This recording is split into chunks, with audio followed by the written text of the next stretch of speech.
दोस्तों, अगर आप जीवन की गर्माहट को महसूस कर रहे हैं, सब कुछ करने के बाद भी कुछ नहीं हो रहा, तो बस इतना याद रखें कि मालिक की आप पर सीधी नजर है और वो तब तक आपके ऊपर नजर रखेगा जब तक वह खुद आप में अपना अक्स नहीं देख लेता। भगवान इंसान के रूप में इसीलिए आए ताकि इंसान से फिर भगवान हो सके। जिंदगी की कोई भट्टी आपको कभी नहीं जलाती, ये तो आपको तपाकर चमकती हुई चांदी में ट्रांसफॉर्म कर रही। तो अगर अगले कुछ सालों में खुद को पूरी तरह से कामयाब देखना चाहती हो तो खुद को तराशने के लिए तैयार हो जाओ। नोट कर लो आज मेरी बात, अगर तुम तराशे जाने को तैयार हो तभी पूजनीय बन सकते हो, नहीं तो कभी नहीं। पत्थर की ठुकाई पिटाई के बिना कोई मूर्त कभी नहीं बनती। तबले को भी सुर में लाने के लिए तबला वादक ऊपर और नीचे से उसे ठोकता है। सितार हो या गिटार, बाजार से कभी सुर में नहीं आते, बेसुरे ही आते हैं। बजाने वाले उनका कान मरोड़ कर उन्हें सुर में लाते हैं। यानी सफल होने के लिए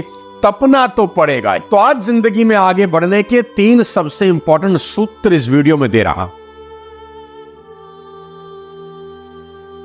आज एक बेहद अजीब बात आपको बताना चाहता हूं जो मैंने पिछले कुछ सालों में सीखी है कि जिंदगी में अगर बेहद ऊंचाई पर पहुंचना चाहते हो तो सबसे पहले अपनी समस्याएं बड़ी करो।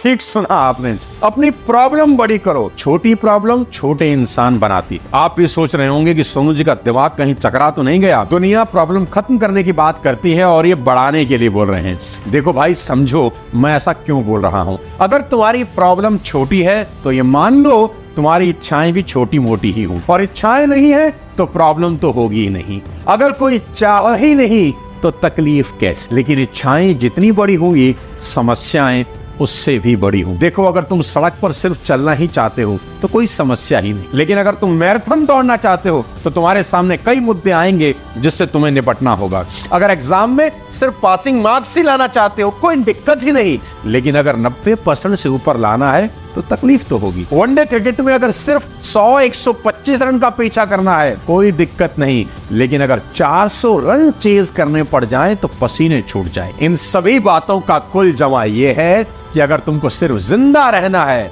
या अपना सिर्फ वजूद बनाए रखना है तो कोई दिक्कत नहीं, क्योंकि ज्यादातर दुनिया यही कर रही है। लेकिन अगर खुद का दोहन सही अंदाज में करना हो तो आह तो निकलेगी। तो आज ये डिसाइड करना है कि जिंदगी में कुछ छोटा मोटा हासिल करने आए हो या कुछ बड़ा, और देखना बड़ी प्रॉब्लम को सॉल्व करते करते एक दिन आप बड़े इंसान बन जाते हो। आसान रास्ते नहीं, मुश्किल रास्तों की तलाश करना, खुद को चैलेंज पेश करना। मैं हमेशा से कहता हूं, गंगोत्री से गंगा सागर की दूरी तो मुर्दा भी तय कर लेता है। उसमें क्या महानता है? मुर्दे को आप गंगोत्री में बहा दो तो बहता बहता गंगा सागर पहुंच ही जाएगा। उसमें उसे करना ही क्या है? लेकिन अगर खुद को परखना हो तो गंगा सागर से गंगोत्री की तरफ तैर कर दिखाना ही होगा। वह पथ क्या, पथिक कुशलता क्या जिस पथ पर बिखरे शूल ना हो, और नाविक की धैर्य कुशलता क्या जब धाराएं प्रतिकूल ना। देखो दोस्त, जहां बहाव विपरीत है वही नाविक की असली परीक्षा भी होती है। अगर आप चाहते हैं कि मरने के बाद भी आपको याद रखा जाए तो 2 काम करिए, पढ़ने लायक कुछ लिख डालिए या लिखने लायक कुछ कर डालिए। क्योंकि जो व्यक्ति समय की धारा के साथ बहता है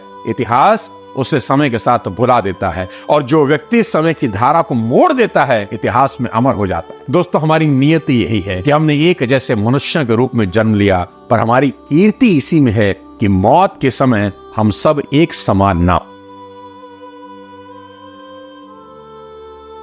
अब दूसरा बेहद इंपॉर्टेंट सूत्र जो आपको कामयाबी के शिखर पर पहुंचा देगा वो बताता हूं, और मेरा आज की वीडियो बनाने का पर्पस ही यही है कि जीवन में रोना नहीं, खुश रहना है। चाहे जितनी भी प्रॉब्लम आए, समस्या आए, छोटी प्रॉब्लम हो तो ये सोचकर खुश हो जाना कि इतनी सी प्रॉब्लम पर क्या रोना, और अगर बड़ी समस्या हो तो ये सोचकर नाचना कि भगवान आग में तपाकर कुंदन बनाना चाहते हैं। देखो भाई, आज के बाद अपना बीपी कभी नहीं बढ़ाना। दिक्कत क्या है जानते हैं? हमें बचपन से ही रोने की गंदी बीमारी लग गई। जब बच्चे थे तो खिलौने की कार मिली, जब वो कार टूट गई तो अपन रोने लगे। थोड़े से बड़े हुए तो रिमोट वाली गाड़ी पापा जी ले आए, और जब उसका सिग्नल खराब हुआ और उसने चलने से मना कर दिया फिर रोने लगे।